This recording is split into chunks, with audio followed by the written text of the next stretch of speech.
Hey Rubies, it's me, Cece here with another Leveling Up with Cece great transition video. I know Rubies, it's been about 2 months since I've posted an update for you all, and as many of you are probably going through, life has not been in my control.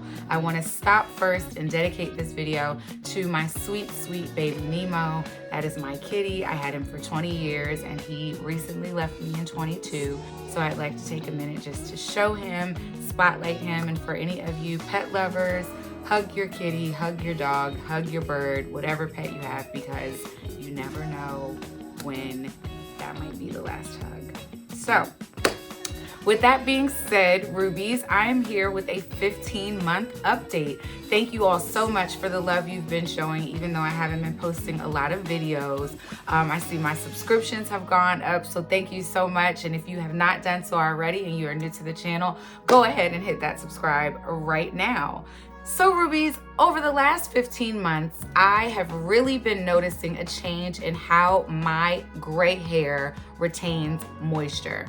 A lot of that has been my issue, and because of that, I feel like I have continued to experience breakage. So I've literally gone from doing passion twists to washing it every day to putting it in a bun to pressing it out because putting it in a bun was breaking it off, to now I've put in knotless braids, which have actually been not a bad experience. I'll see once I take them out, of course, what my hair looks like, but for now and just kind of the install and everything, it really wasn't a horrible process. And I've even gone in and washed them and retwisted them to kind of freshen them up just so that I'm not manipulating my hair. So as I said, the moisture has been the major issue with my hair that I've noticed in this 15 months.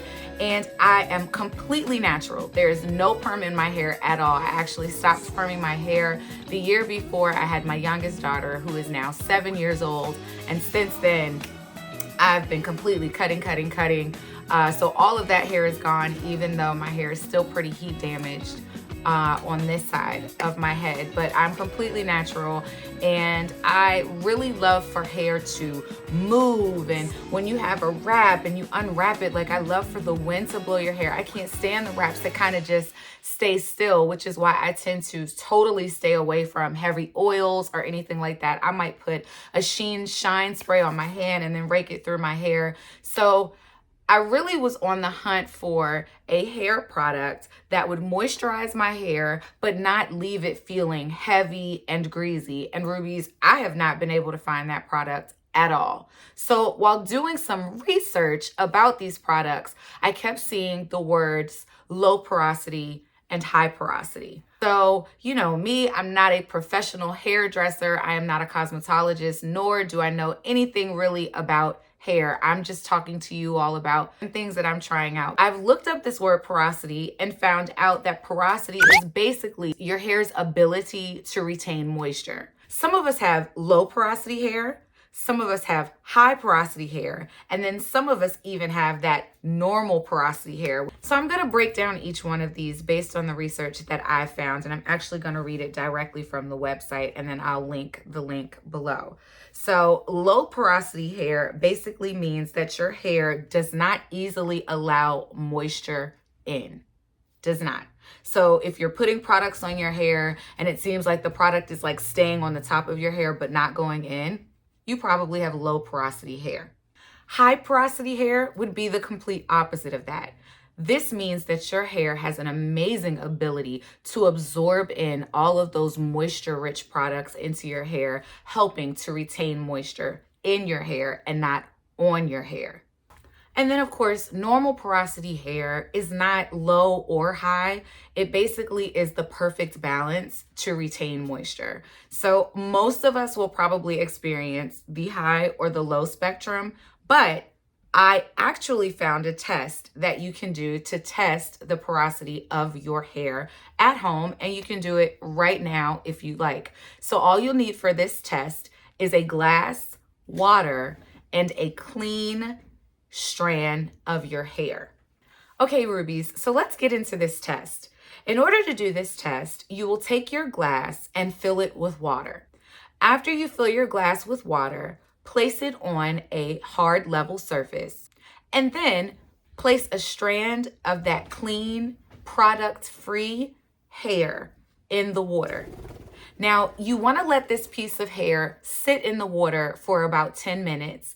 And after you come back, you should be able to see where that strand of hair is. This will then determine if you are low porosity, normal porosity, or high porosity. So I've done this test, Ruby. After about 10 minutes, I went in and my hair was definitely still at the top. There was no part of it that looked like it even wanted to drop to the bottom or the middle. And so that shows that my hair is super, super, super low porosity. If your hair were high porosity, within that 10 to 15 minutes, you would see it drop to the bottom as it absorbed the moisture from the water in the strands and then dropped.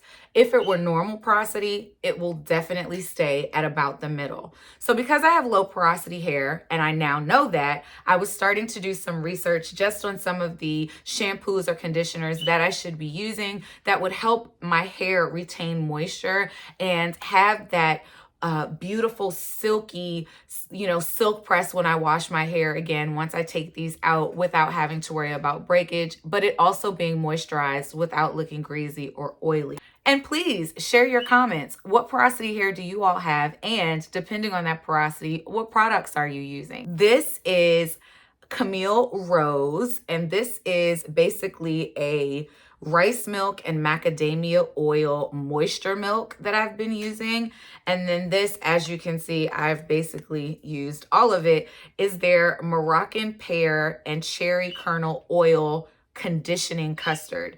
They also have a mint clarifying shampoo that I use, and I actually will say that after using these products after that first time, I did notice a difference in my hair once I pressed it out. But again, it's been about 3 weeks since I've had to deal with my hair, which has been lovely. So I don't really know how it's working. I will say that I did make a little mixture while my hair is braided in this protective style, which is just some water, some tea tree oil, and olive oil. This mixture from Tegan that I added in here, water, and then some of that moisture milk. And then I just take this and spray it on my roots, and then maybe retwist or just put on my scarf.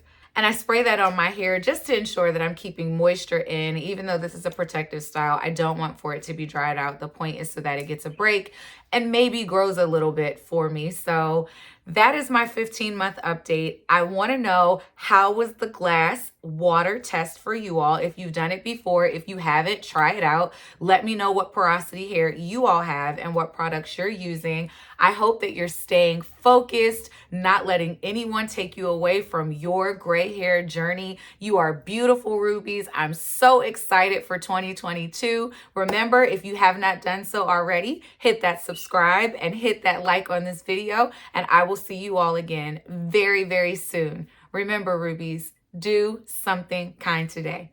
Bye.